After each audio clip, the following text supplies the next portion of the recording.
My name is Dr. Lynette Dumble, and I'm from the Global Sisterhood Network. And I feel very privileged this morning to be talking with Tamina Fariel from the Revolutionary Association of Women of Afghanistan.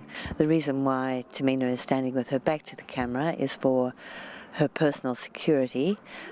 She, like other members of her group, are threatened by fundamentalist violence that goes as far as assassination, but it may also mean imprisonment, persecution and torture. So we go to great lengths to protect the identities of the women from Rawa when they happen to come out into our circles. Even here in Australia, the threat is very real. So Tamina, would you like to say a little bit about what it means to be here at the Women on Earth conference here in lovely Katoomba, and overall, your feelings being here in a peaceful, secure situation while your sisters, brothers, and of course all of your children are suffering still so much? First of all, I am very privileged that I have the opportunity to be part of this conference as one of our representatives to talk about the plight of the suffering women, children and men in my country, as well as resistance, which is and always has been another very important phase or side of our struggle. And I think that such conferences, of course, gives a real meaning to the solidarity between women from all over the world. But I hope that the meaningful and practical way of such solidarities can be limited by just sharing our opinions or solidarity with each other, but in many other practical ways that luckily we have already seen through such conferences or many other ways from our supporters from all over the world. And on behalf of Rawa and the women of Afghanistan, I would like to ask everyone who concerns about human rights issues and especially women's rights issues that they should not forget the suffering women of Afghanistan, that people should not think that the tragedies are over there now that Taliban are not in power anymore, that we still need a long way to go to establish a democratic government in Afghanistan where women's rights and human rights can be guaranteed, and that this democracy is not possible to be achieved as long as democratic forces such as Rawa are not supported by the freedom-loving people from all over the world, and especially women as feminists or activists at different levels. On realizing that there is such tremendously warm solidarity, does it create a pain in your heart to know that we were silent for almost a quarter of a century? I think that the silence of the international community definitely has to be condemned towards the plight of people and especially women and children in Afghanistan. But I guess that one can blame the media of these countries more than the people who basically didn't know much about the realities of a country such as Afghanistan, and therefore they were silenced. But I believe that once they learn, they can be silenced about it, and that is the case right now, that through the website of Rawa, when people learn about the tragedies, the real tragedies of Afghan people, they have showed their solidarity and support in many different ways, and they're not silent anymore, at least those who believe in freedom, in democracy and women's equality. This has been Rawa message and call for the people of Afghanistan for all the years that we have been involved in an activist struggle, and as the vanguard of women's movement in Afghanistan, we believe that the both female and male population in Afghanistan should get involved in a very activist struggle against the fundamentalists and for democracy and women's rights in Afghanistan. And this is still our message to the people of Afghanistan wherever they are, rather than to be passive, rather than to think that just we have to be concerned about our own lives and somehow save our own lives as individuals. They have to think a bit about the rest of the population inside the country, and save our country from the hands of fundamentalists, and also to show to the international community that not all Afghans are fundamentalists, that we do not support this oppressive and misogynist regimes, that they're just a handful of criminals who, with the help and support of the other countries, are enabled to keep the power. They do not have absolutely any support by the ordinary population, both male and female, in Afghanistan. But this doesn't mean that we do not need the support of the international community. We absolutely need that support. First of all, certain countries such as United States, Pakistan, Iran, and other countries also, directly or indirectly, at least being the allies of the United States, are very much responsible to bring Afghanistan to this point, to create the fundamentalists of different brands, and they are responsible to the same extent to get rid of them. The situation in Afghanistan is not so that people of Afghanistan would be able to solve it.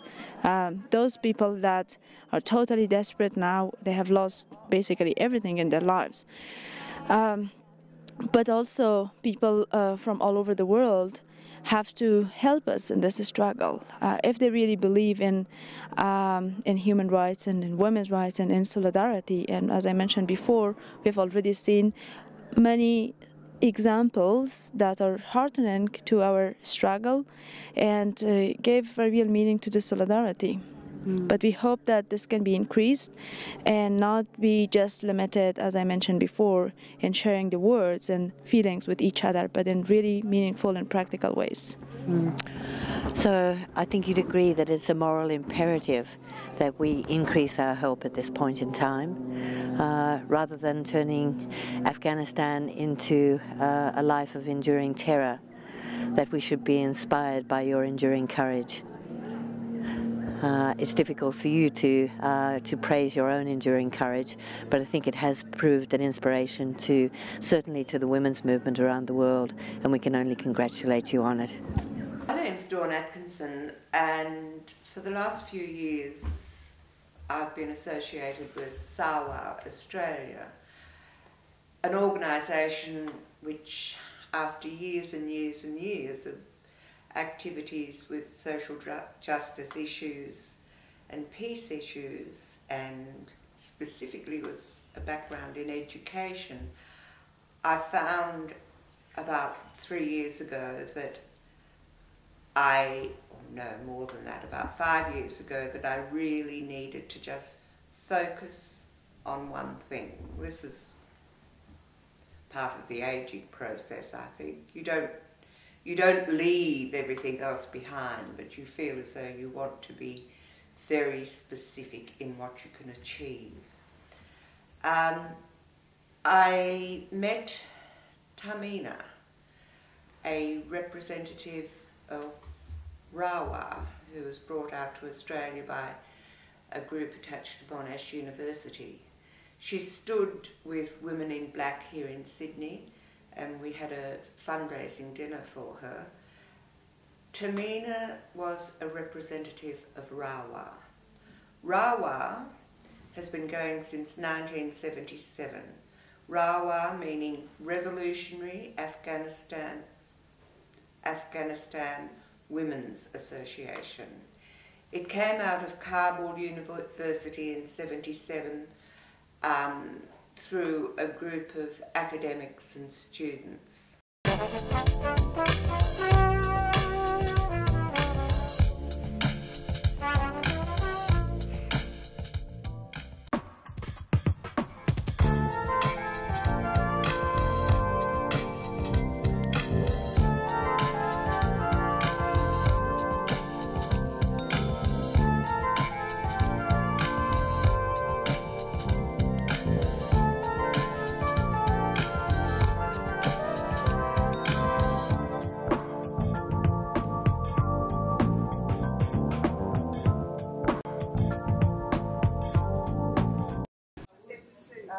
women helping women, that's what it's about.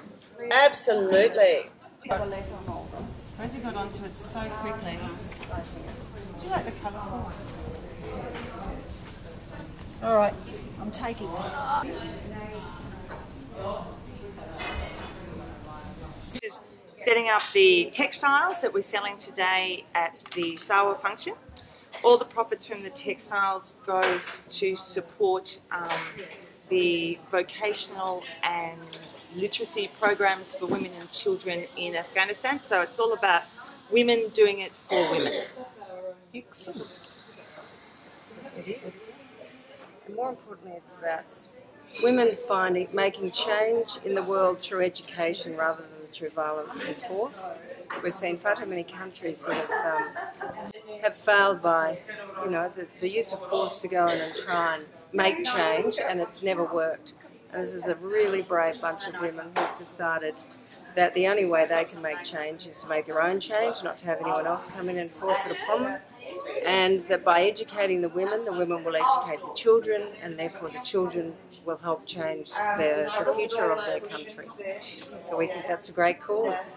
Okay, these little framed pieces are textiles. They've been used for bodice of the different garments, and then once the garment starts to deteriorate, there's not much that they really want to do with the leftover pieces, so they're sold in the markets. So all the pieces are hand embroidered. They come from the area of Kabul and the region around Kabul, because we don't really have access to anywhere else. Our SAWA people in Kabul source these for us, gather them all up and then send them off to Australia, and we've tried to showcase them in a way that they are important pieces, because the tradition of weaving and embroidering and things like that have really gone by with the Taliban. It was actually banned for a point. So either the textiles are very old or very contemporary, because the women have the ability to do that. We've got a variety of things. We've got some pashminas here, which obviously, you know, lots of beautiful embroidery all over them. And the traditional cushions, otherwise I'm not giving you. Again, you're seeing all the lovely mirrored work.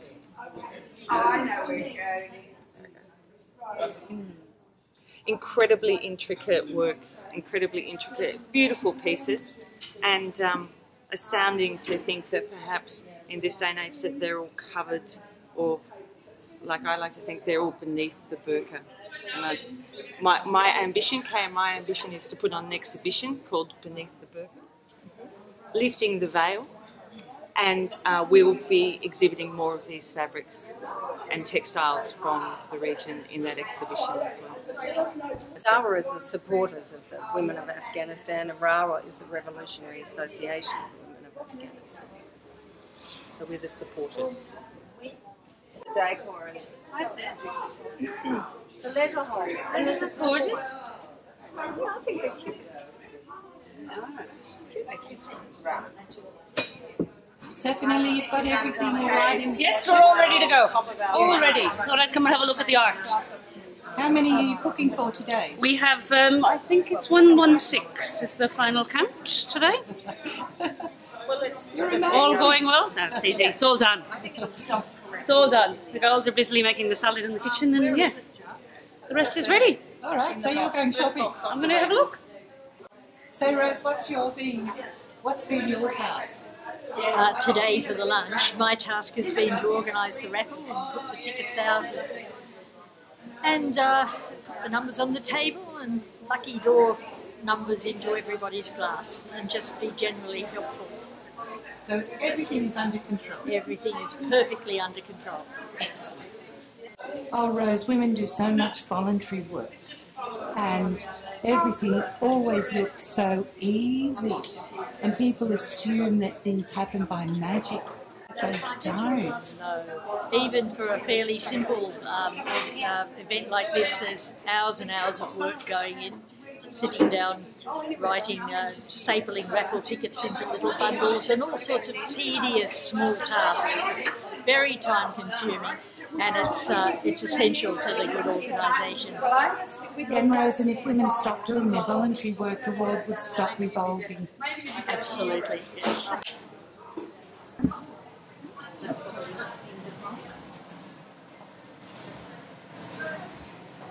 Be filming me doing nothing anymore. Looks like I'm doing nothing all day. Everybody else is you've got working. everything organised. Everybody else is working. What's in here, Vanilla? That's the spiced lentils for the salmon dish today. And then the second main course is a chicken dish with leek and potato mash, which Liam has just finished off in here. And it's just staying nice and warm. And the oven roasted tomatoes with the chicken as well. Wow. Entree is Caesar salad. So they're We decided about a week ago to do a salad, and I'm very glad we did, because I think we're up to about 39 degrees over here. That's what the guys are busily preparing there. So they're all starting to run. Yeah, it's good. Nice and punctual. I think we'll run on time this year. 4 years. 4 years. I know. I've jinxed it now, haven't I?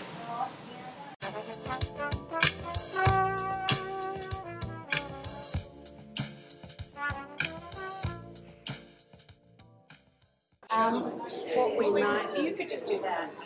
So Jane, you're another volunteer here? Yes, indeed. And you're on merchandising? I'm selling the bags, the silk bags, which SAWA's been, Sydney SAWA group has been organising for the last 6 months or so. I love my SAWA bags. They are excellent, aren't they? Let me just get one out so you can sort of, people can see. There are actually 2 sizes, but we're selling today, we're just selling their bag, which is like the shopping bag. So it's just like a Woolies shopping bag, only much nicer colours, and you can keep it in your own handbag or your own pocket really easily because it's silk and it's so small and light. So you should never be without one. No, and I'm starting to think about Christmas shopping, and I thought, I'll buy everybody a SAWA bag. Absolutely, every Christmas present should be a SAWA shopping bag. And I really like the shoulder bag. Yeah, the shoulder bag's fantastic, isn't it? And it's very big, but we've actually sold out quite a lot of the colours there, so we're waiting for a new supply of those. Yeah, I find them very handy for carrying my tripod. Oh, you would too. Yeah, and they take the weight too, don't they? They're really quite strong. Yeah. Okay, now, how much is a bag? These bags are $10. And they're washable and they're durable, and they actually do carry quite significant weights.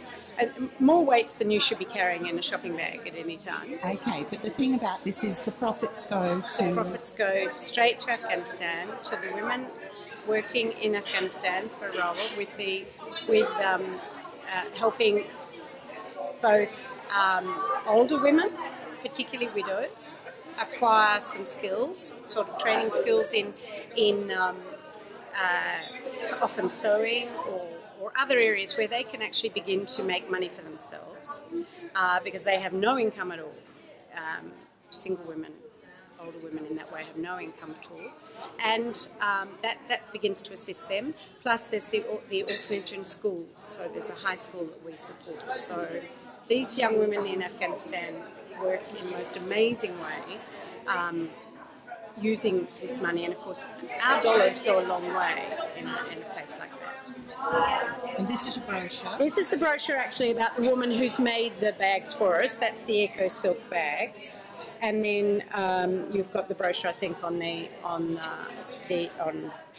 she's put the bags together in all these wonderful colours. Sorry, I'm just going to show you all the wonderful colours. And then there is another brochure about the Afghani women and what they're doing in Afghanistan. And they endanger their own lives in the work that they do. They're extraordinarily brave young women. Amazing. So for us to just sell a few bags is nothing to what they're doing. Thanks, Dan. First of all, I want to welcome everybody. And before we really start properly, I'd like to acknowledge that we are on Aboriginal land, the land of the Gadigal Wangal people of the Eora Nation. We pay our respects to the elders, past and present, and the people of the stolen generation and their families. So welcome to everybody to the lunch. I know that Dawn and the rest of the organisation get a lot of support from the people in Brisbane.